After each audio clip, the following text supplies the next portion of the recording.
The United States has yet again vetoed calls for an immediate ceasefire in Gaza at the UN Security Council on Tuesday. It comes after the U.S. proposed its own draft urging a temporary ceasefire. Seung-jae has the details.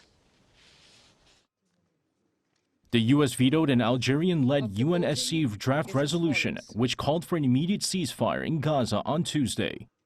Washington argues that the draft resolution would jeopardize ongoing talks to end the war in the region. 13 countries on the 15-member body UN Security Council voted in favor of Algeria's resolution, while the UK abstained. However, as a permanent member, the U.S. has veto power. The U.S. veto comes as it drafted its own resolution calling for a ceasefire in Gaza.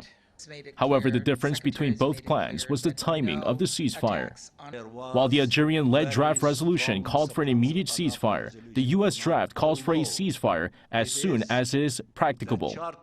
It also said that such a ceasefire should take place on the condition that all hostages are released, while urging the lifting of barriers preventing aid from reaching Gaza. It's still uncertain when the UNSC will vote on the U.S.-led proposal.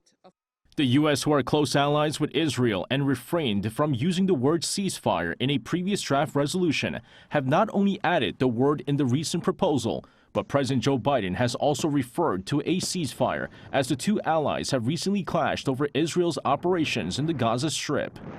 The latest proposal also included a call for Israel to not begin a ground assault on the city of Rafah. The UN has also issued a warning that a planned Israeli offensive against the city would lead to a slaughter.